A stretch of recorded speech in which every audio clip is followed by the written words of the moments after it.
Hey, this is Will 90. We're back with another podcast all about nothing. And today we are here at Fulton Street Collective. It's an art collective, and we are here with Chris. Chris, welcome to All About Nothing. How you doing? I'm doing very well. Thank you for having me. Good. So tell me about the art collective you have here. Well, I'm the operations manager for the Fulton Street Collective, which has been around since started in 2002 by Joe Lanassa and Anna Furman. And Anna became a pretty famous rock and roller in Chicago and slowly faded out, but is still very much a part of our community. And really, Joe is our financial angel, if you will. Yeah. I was approached by Joe back in 2012 to be an operations manager here, and at the time I was the manager of a jazz club called the Green Mill, and also playing music myself, and just very busy. Like, well, kind of have my hands in a lot of pots here. And then the more I started thinking about it and getting to know Joe, I said, I have an idea for a performance that we could try and see what happens, where jazz musicians would perform a classic jazz record, a Coltrane record or a Miles Davis record, and we called it the Jazz Record Art Collective. And what happens is the band will perform the record, and then an artist will be set somewhere in the room, will sketch and paint the band as they perform. Really? And then at the end of the show, they sell their work. Okay. And the first one we did was the Neil Alger Quartet, and it was a massive rainstorm. The power went out. And it was just like, and 4 people showed up. Like, well, can't. There's only one way to go, and that's up. And, and I stuck with it, and then it just started to grow. And it wasn't until Dave Rempis performed a Jackie McLean record, Action, Action, Action, where he took the platform to really talk about the record and the making of it, and what was going on in the time, and the history of the album. And then and at first I was like, what are you doing? Just play it. And then I watched the audience just become really engrossed in his narrative and talking about the record. And then it really started to get ahead of steam. And so I equate that series as the audience is taking a 1-hour crash course in a jazz record. Okay. So the Green Mill. Mm-hmm. I love the Green Mill. Yes, and it's still around. It's still around, yeah. So how long did you work there for? I was a manager for 12 years. Okay, all right. And it was great. Perks were great. Money was great. Hours were not great. Right, exactly. Get started late. When you're single and in your 30s, it's the best. When you're married with kids in your 40s, not so good. So tell me, where did you guys move from? Because you're in a new area here. Well, so I jumped on board in 2013, and there was this kind of shift where I started doing more here, becoming more involved with the collective and less involved with Green Mill.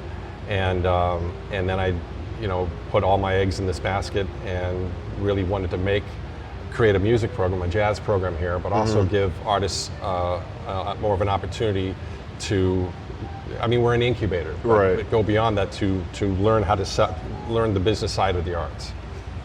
And so in 2015, all the businesses in our old building, which was right at the corner of Fulton and Damon, thus Fulton Street Collective, were given the heave-ho. And we looked at different spaces, but our identity was really focused in Westtown. Okay. And so we found this space, and it was just raw. Just a cement box. Yeah. But had a lot of character, a lot of potential. The rustic look was exactly what we were looking for.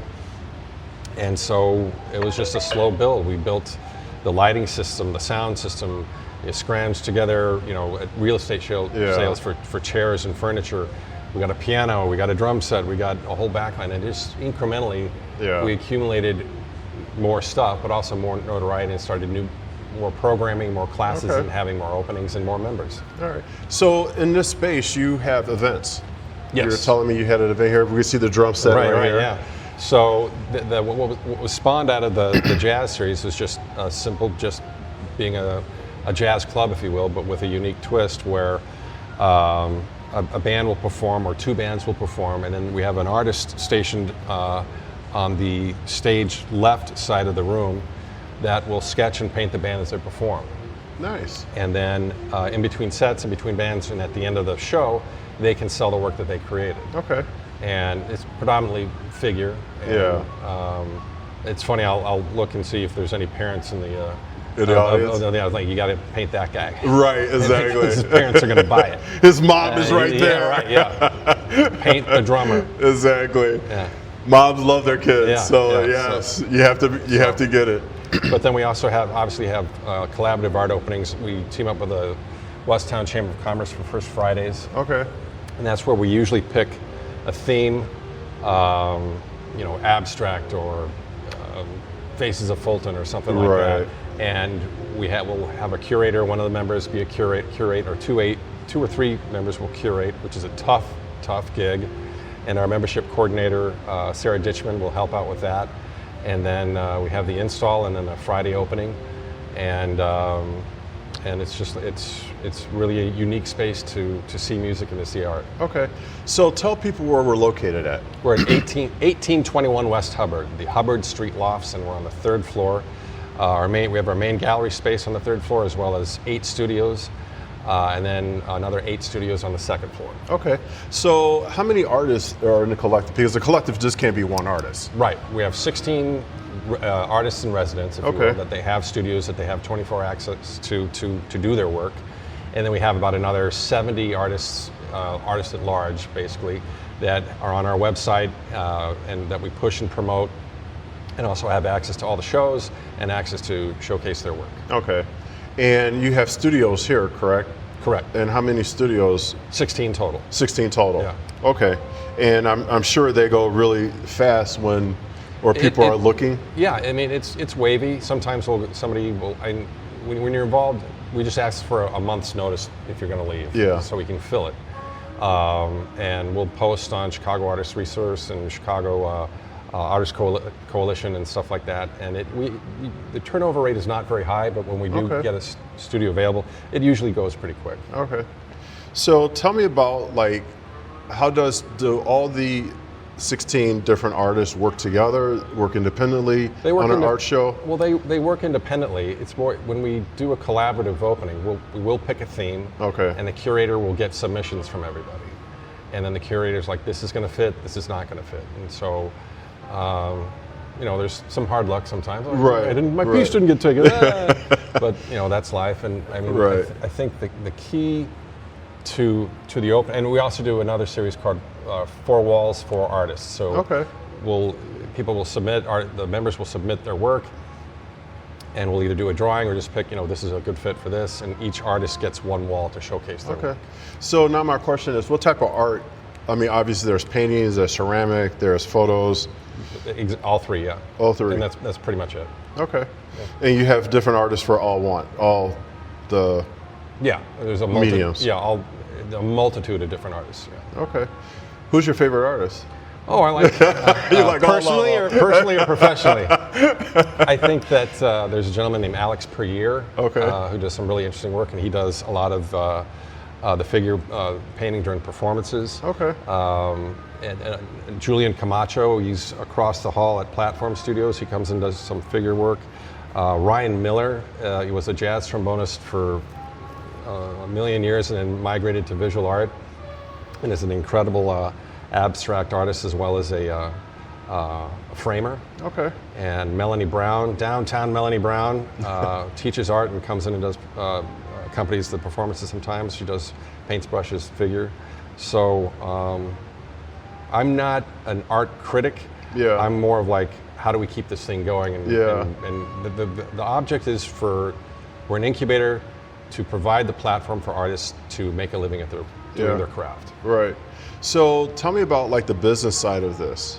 I think, and I get asked this a lot, and I get asked by people who want to start a collective, like, get ready to lose money, man, because it is not easy. I think that It's like selling snow cones in Alaska, as my dad used to say. Right. It is not easy. You got to be full on. I mean, in any art medium, if you're going to make your whether you're a dancer or an actor or a visual artist or a musician, you have to be fully committed. Yeah. You really do, and and that's kind of beating the drum over and over and over again. But it really. But sometimes people need to hear that. I think they do, and I think the lack of professionalism amongst some artists gives the medium a bad name. Yeah. And so what we try to do is teach the business side of the arts.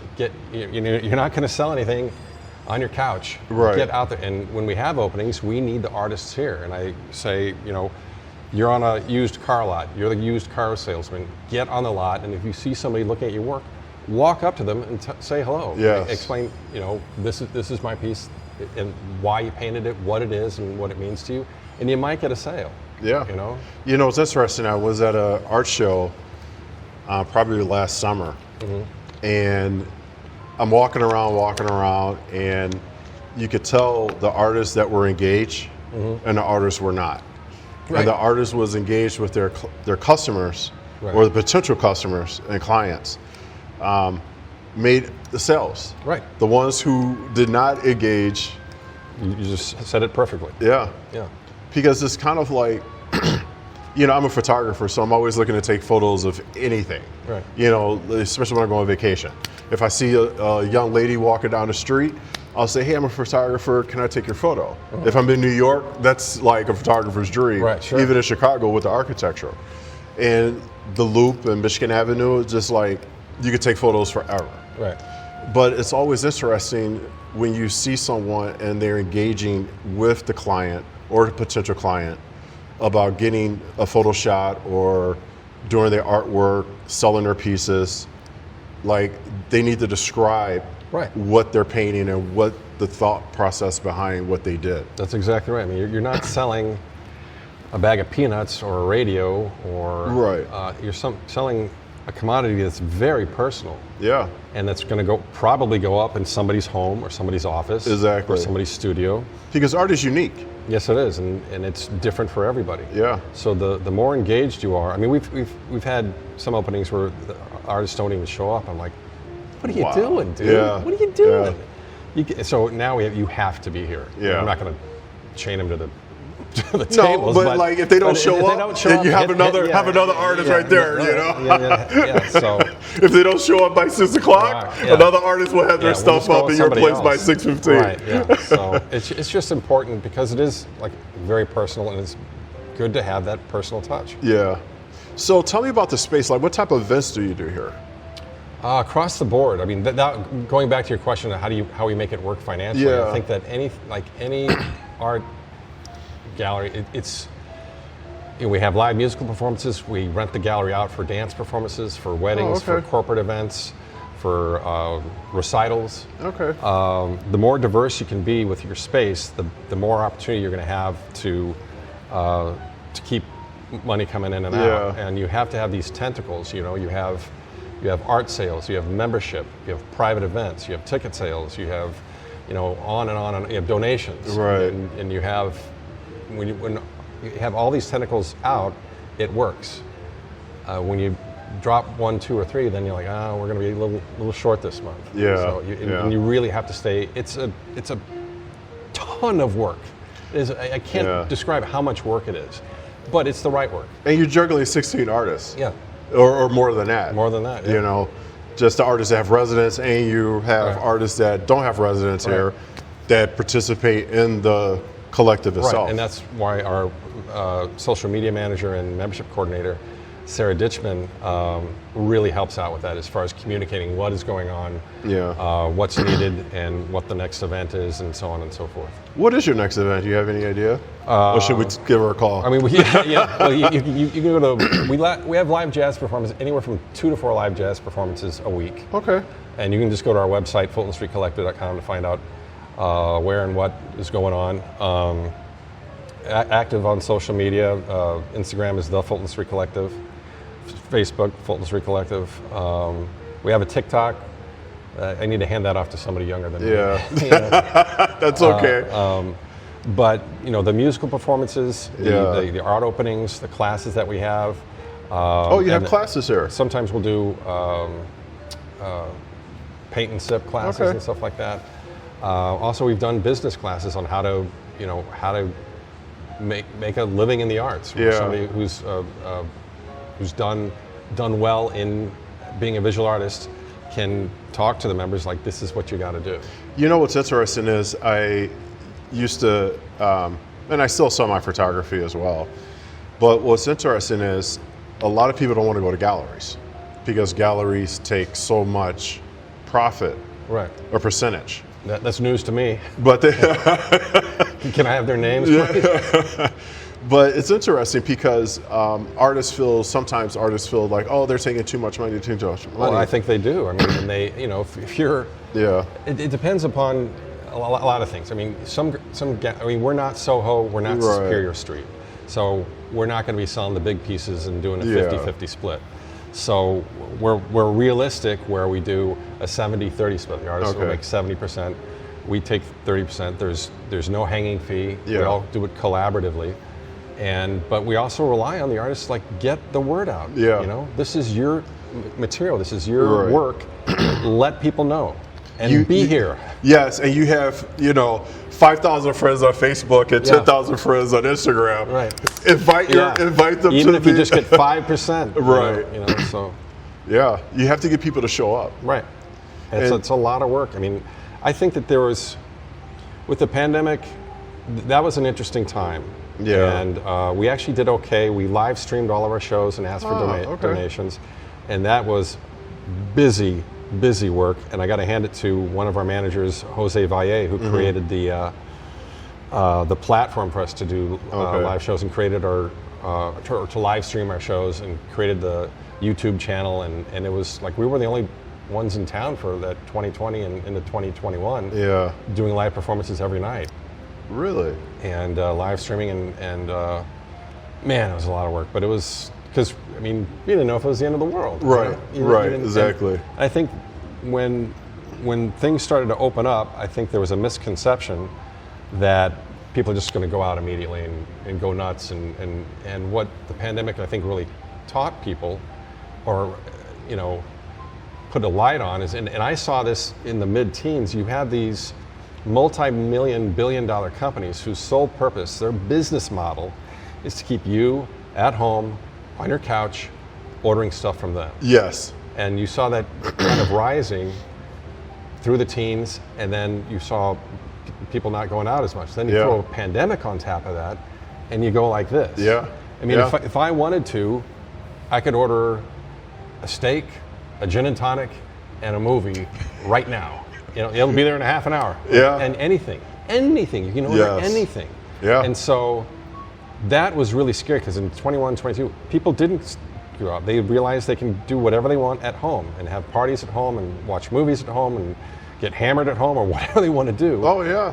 And so bars and restaurants really took a hit, and it's still not back to what it used to be. And, Right. and I think it's incrementally coming back, but it's really going to take a generation of young people say, hey man, I'm tired of my phone, I'm tired of my screens. Yes. I'd like to go out and engage with people. I'm tired of my Xbox Monday through Friday, 9 to 5. But I think it's incrementally coming back. It's going to take years for it's coming back.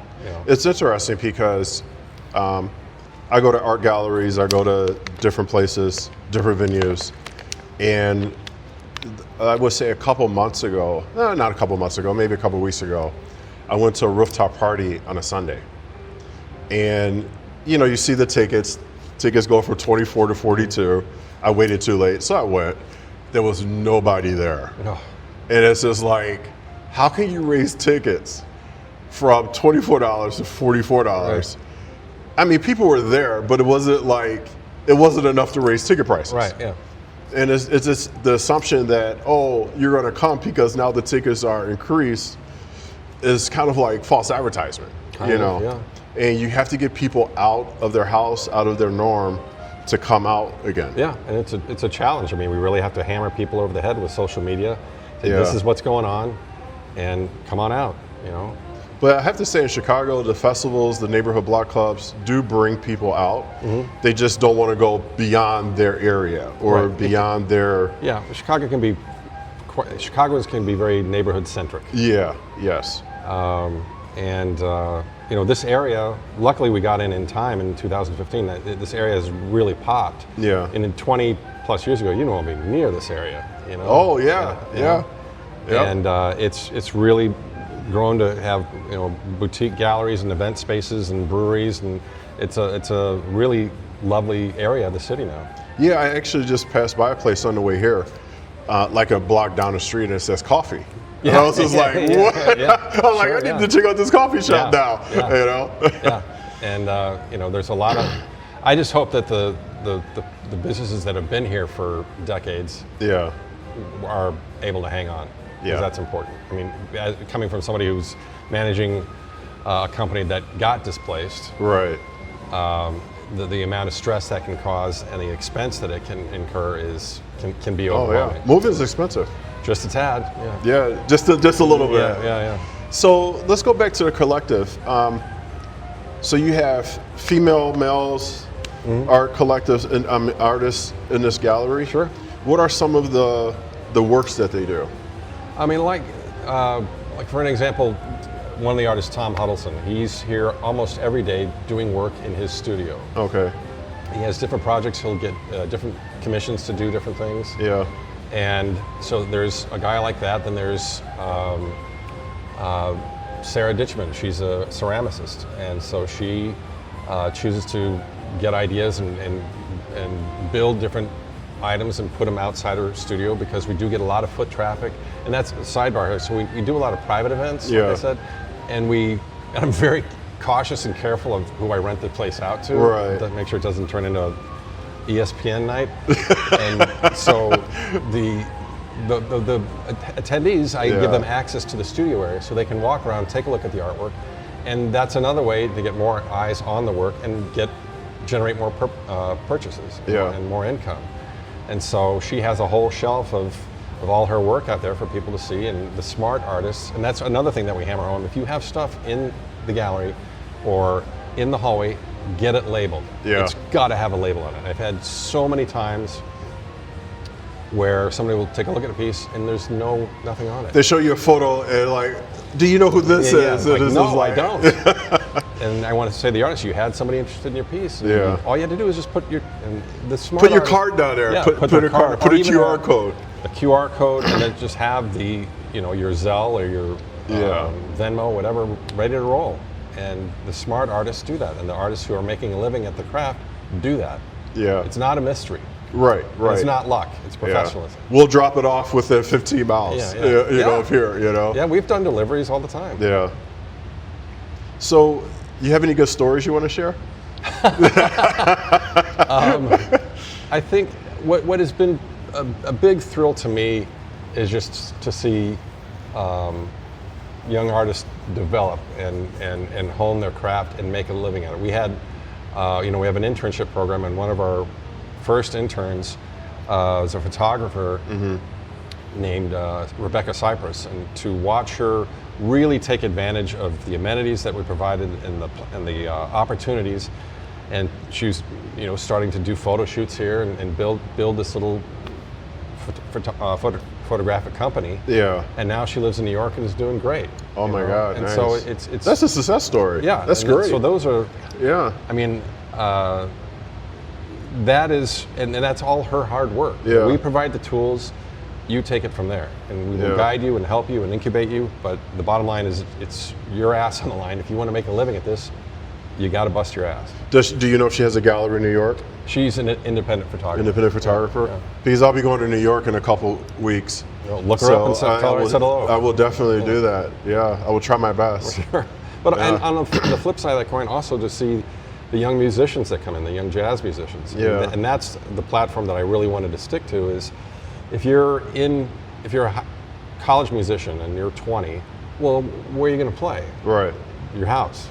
And so we keep all of our performances all ages, and we have bands where guys are in the program at Northwestern or DePaul. Okay. And to watch these young musicians like the Jimmy Faracci's, the Armin Sangalangs, Kabir Dalawaris, to come here when they were babies, Right. and now be playing Green Mill or Space or Jazz Yeah. Showcase. That's a big thrill. They play all over. Yeah. You know. And so, but I wouldn't say they got their start here, but I gave them an opportunity to hone their craft here. Yeah.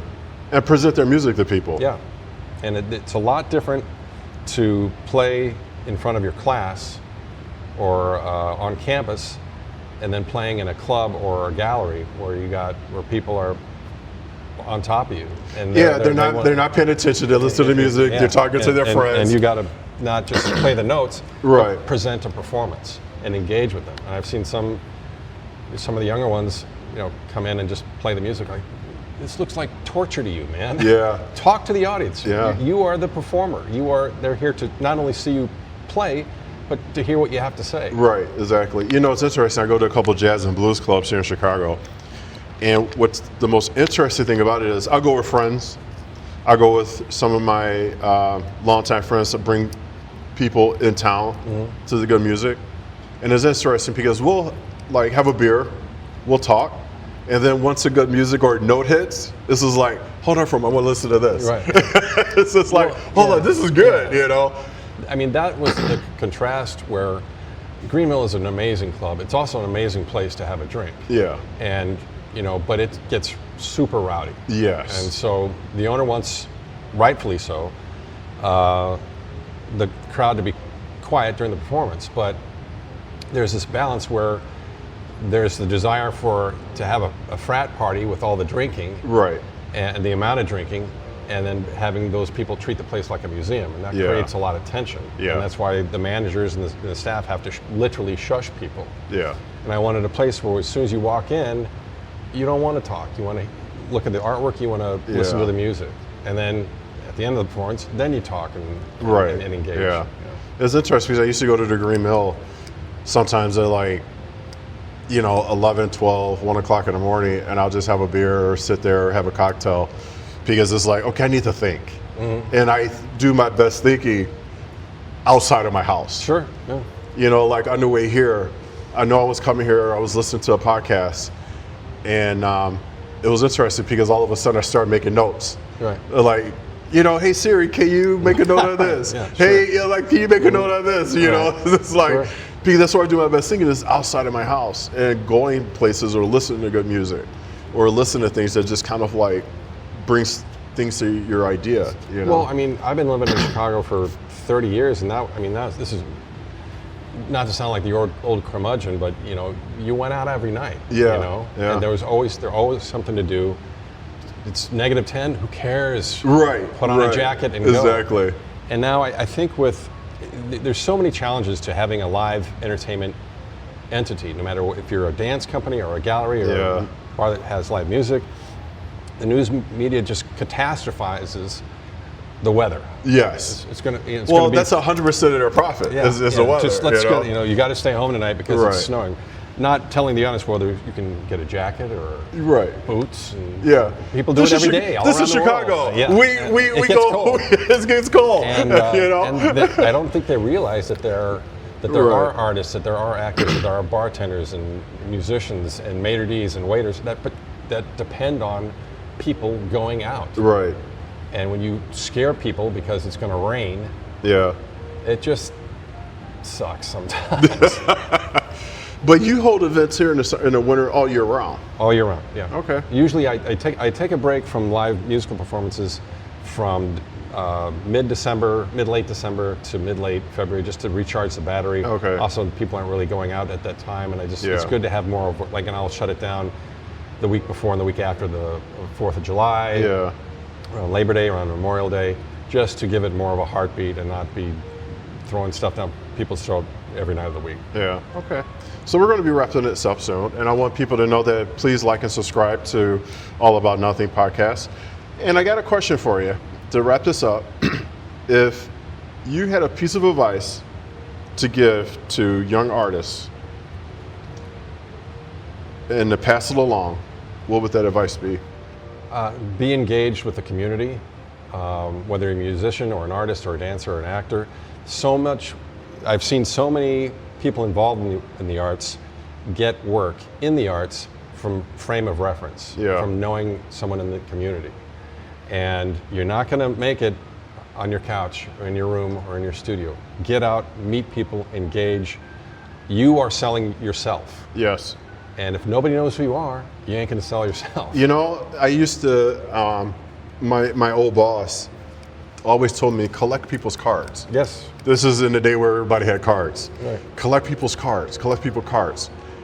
Because that's your Rolodex. Yeah.